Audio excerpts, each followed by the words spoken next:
Good afternoon, everyone. Hope you're all doing well. My name is Lucian Pullen, and I am your tutor for today. Okay, now we are continuing where Arnold left off in fluid mechanics and wave motion. Okay, now let's start with the problems straight off the bat. Okay, fluid mechanics. These are problems that you should deal with in fluid mechanics, or will deal with, or should know how to do. So I'm not going to waste anyone's time. So I'm just going to start straight into the questions themselves. So we have a question 9.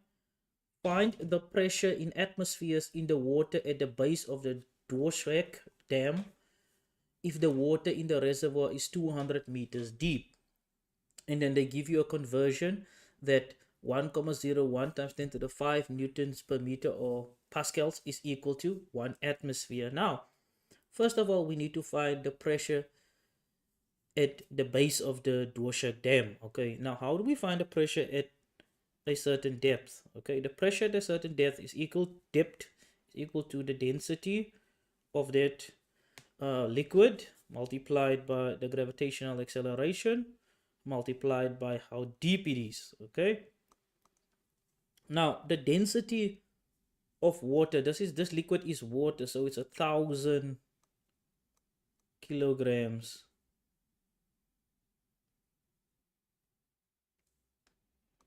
per cubic meter. That is the density of this water.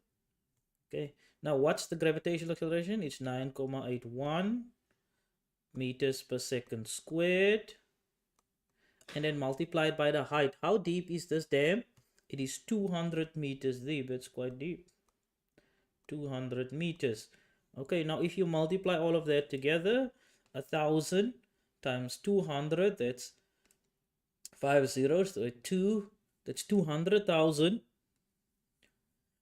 200,000 times 9,8, that is 19. So it's 19.6. So it's 196 times 10 to the 4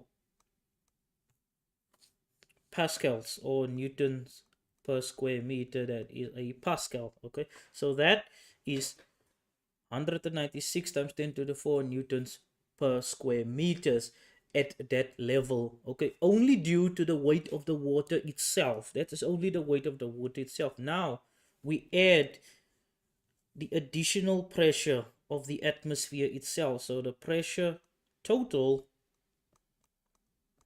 of the one atmosphere itself is 196 times 10 to the 4 newtons per meter plus one atmosphere, which is 1,01 times 10 to the 5 newtons per meter or pascals. Okay, newtons per square meter. Okay. Now if you were to add that up, let me just convert that. That's 19.6 plus 1. That's 20.61. 20.61. Let me if I add that up quickly, it's 20.61 times 10 to the 5 newtons per square meter. This is the total pressure in the Dvorak Dam. Okay, 20.6 times 10 to the 5 meters. Now we need to convert it to atmospheres. So how do we convert this to atmospheres? Okay, that's 20.61. Or did I add that correctly? Should be around there.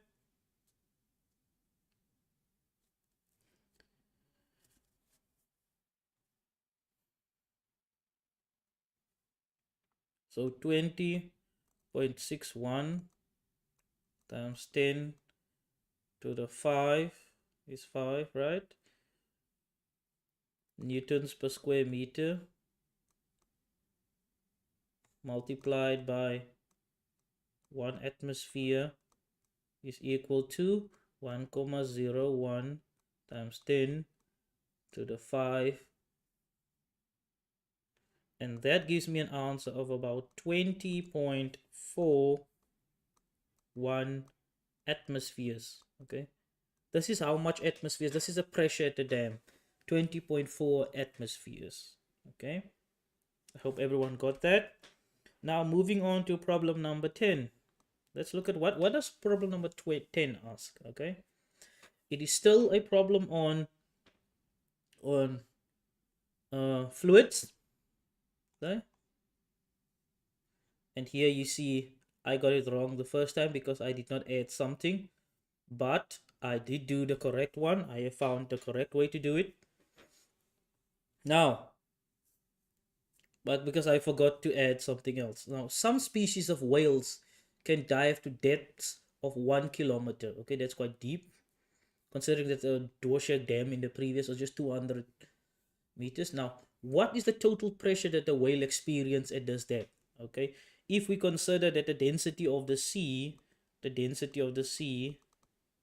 is equal to 1020 kilograms per cubic meter, and then we have the same conversion rate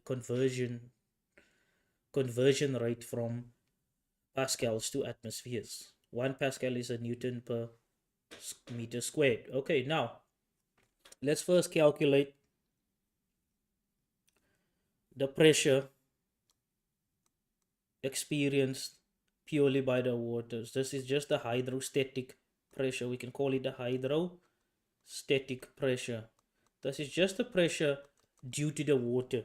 Okay, so we have the density of the sea multiplied by g, the gravitational constant, times how deep this whale is diving. Now the density of the sea is kilogram, 10,020 kilogram per cubic meter, multiplied by 9,81, multiplied by the height is 1 kilometer, so 1 times 10 to the 3. Let me rather write it here, times 1 kilometer, 1 times 10 to the 3 meters, and that will be the hydrostatic pressure. This will just be the pressure due to the water alone. Okay, and that is almost 1 times 10 to the 6, or it is 1 times 10 to the 6 newtons per square meter. Now,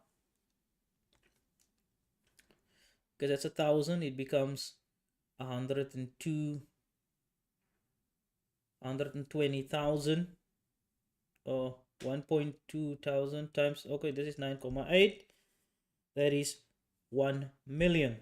Okay,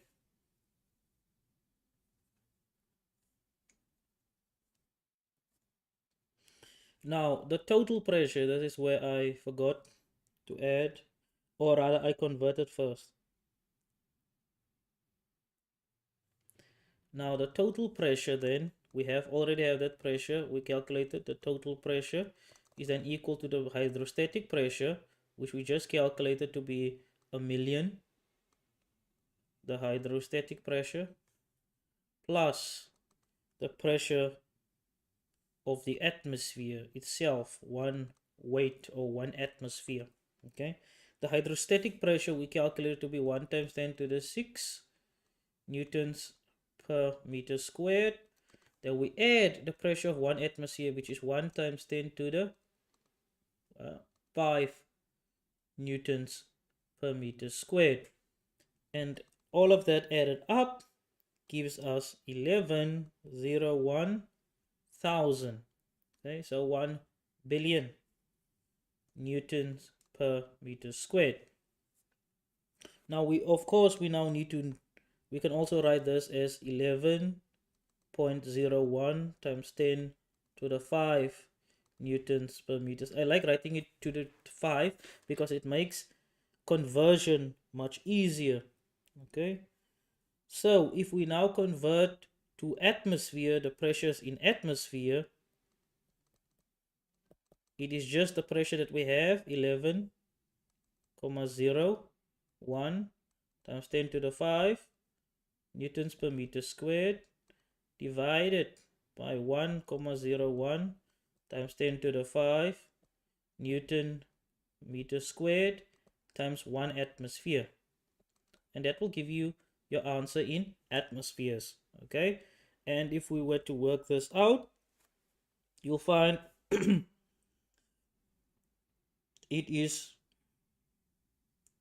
approximately 110 atmospheres. Okay? This is what I got.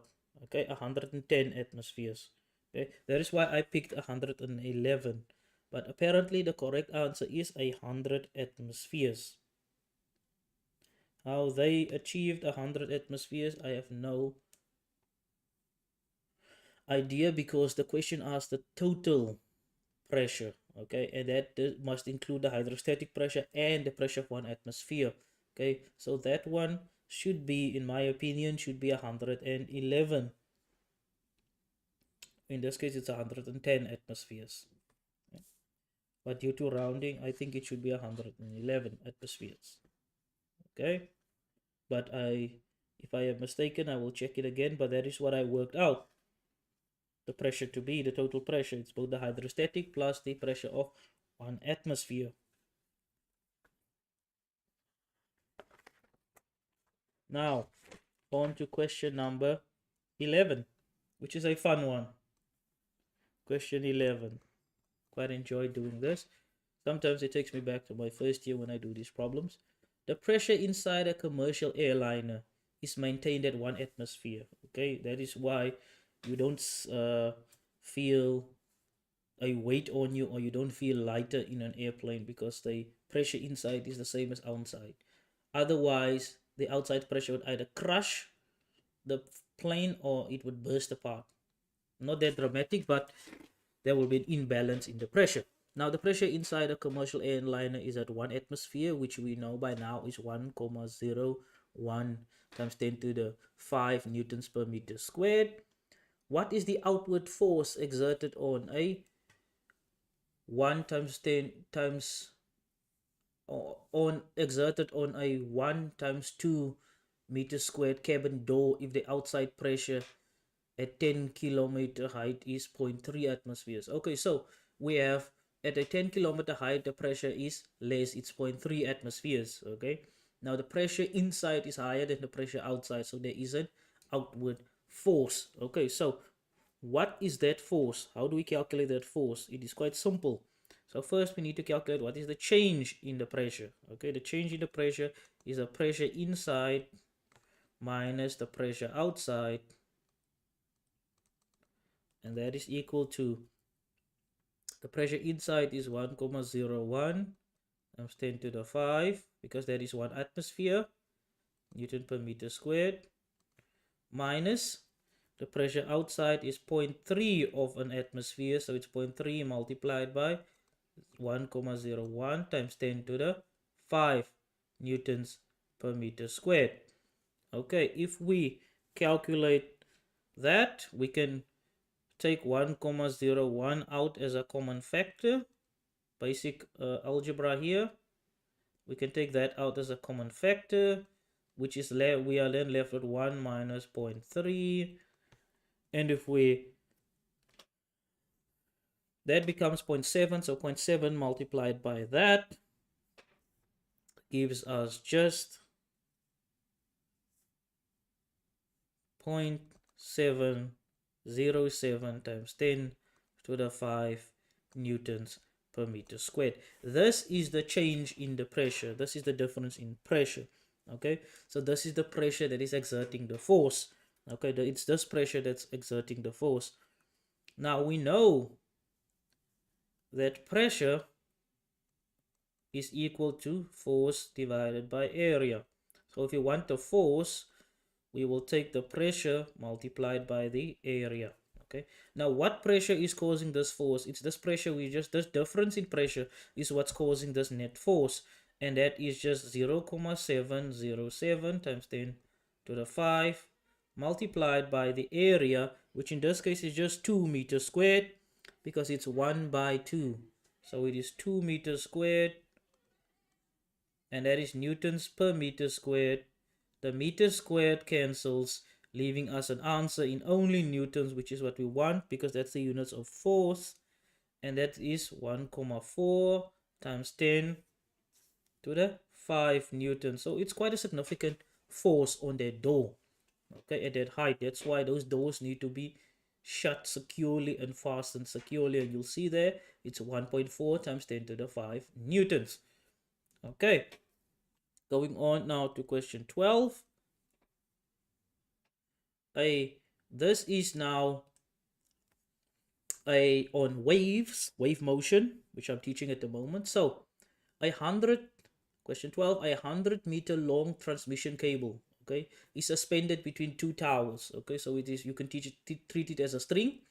If the mass density is 2,01 kilogram per meter and the tension in the cable is 3 times 10 to the 4 newtons, what is the speed of transverse waves? Now we have learned, at least in FVV, that the speed of, and you PHYV should also have learned that the speed of a transverse wave on a string is equal to the tension divided by the linear mass density. Now, the square root of that is given to be the speed. Now, the tension is equal to be 3,00 times 10 to the 4 newtons. That's the tension, divided by the mass, the linear mass density, the mass per unit length, I should say,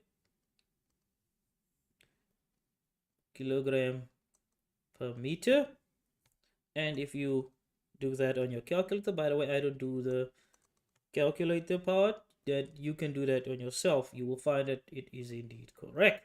Okay, and that is just 122.17 meters per second, which is a bit slower than the speed of sound, which is 343 meters per second. Okay, going on to question number 13. We're going at a reasonable pace. Question number 13 says, a piano wire of length 1.5 meters vibrates. And here I accidentally picked the wrong one, but the correct one is here. I'll show you how to work it out. A piano wire of length 1.5 meter vibrates so that 1/2 wavelength is contained on the string. Now, if the frequency of vibration is 65 Hertz, the amplitude of vibration is 3 millimeters, and the density is 15 grams per meter, how much energy is transmitted per second down the wire? Now, how much energy is just means the power, and we all know, or you should know, that the power is 1/2 times,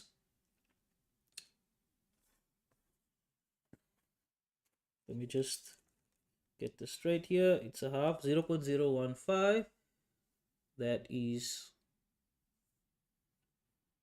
the density. It's 1/2 times the density times the angular frequency squared, and I think it's the amplitude then squared as well, multiplied by the speed. Okay,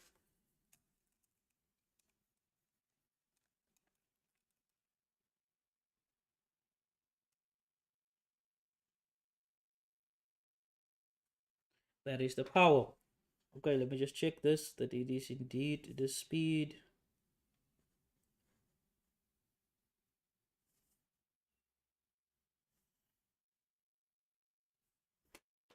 We have amplitude, angular frequency, and yes. Okay.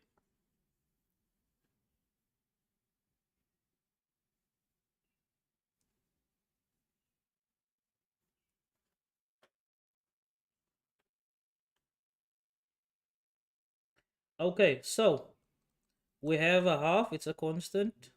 The density is given to us as 15 grams per meter, but we need to convert it to kilograms per meter.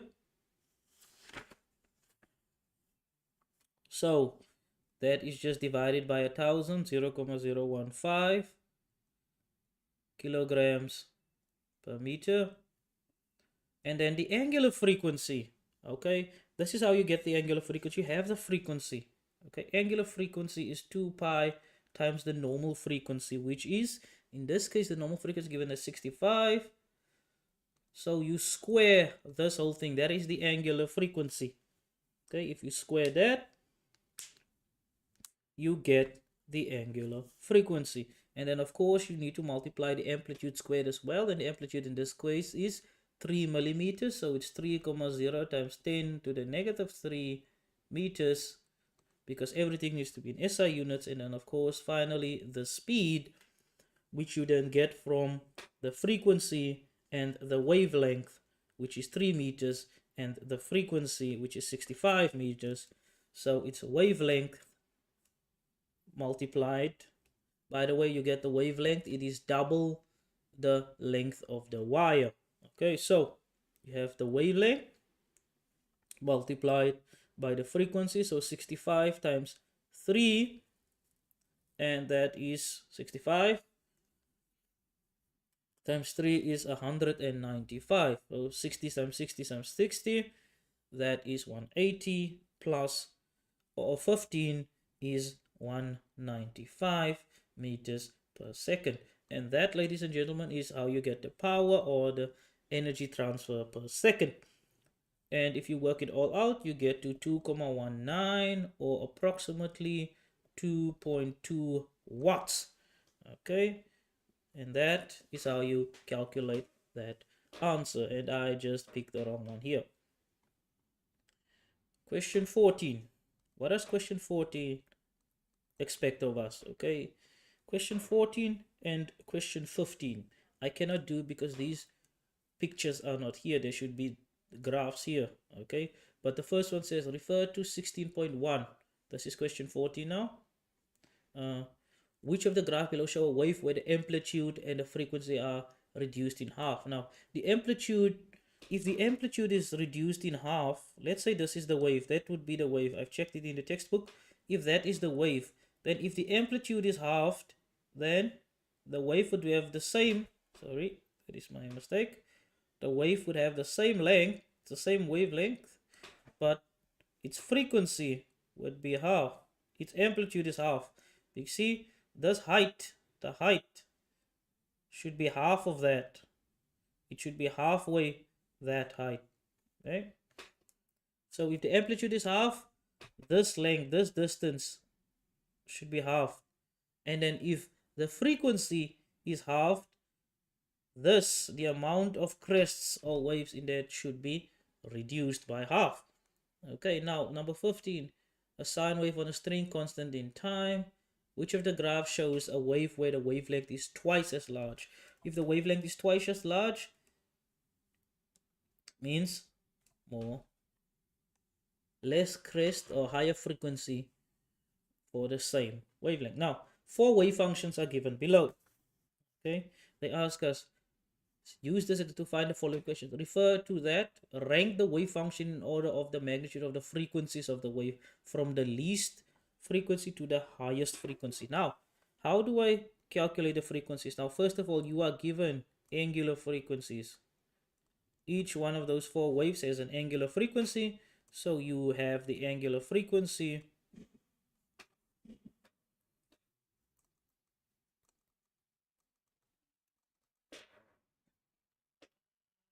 and the first one's angular frequency is just 20.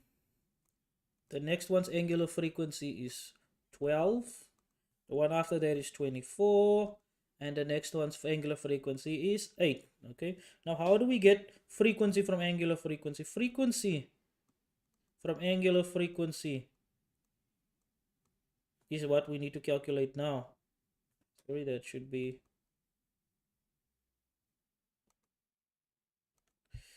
F3. We now have to calculate frequencies from the angular frequency. But we know that frequency from angular frequency is the angular frequency divided by 2 pi. So it will be 20 divided by 2 pi. Here it is 12. It will be angular frequency divided by 2 pi. So 12 divided by 2 pi. That is just 10 over pi. This is just 6 over pi. 6 over pi. This here becomes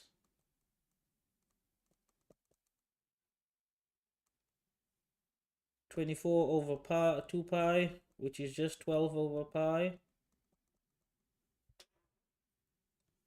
And then finally, the last one, same formula, it's 8 over pi, 2 pi, which becomes just 4 over pi. Okay, so which one is the smallest? Okay, we can continue here so I don't have to erase it. We have that frequency 4 is the smallest. F4 is smaller than, then which one is the second smallest? That would be frequency 2. Which one is the third smallest then? That would be frequency 1. And the biggest frequency is frequency 3 is the biggest one.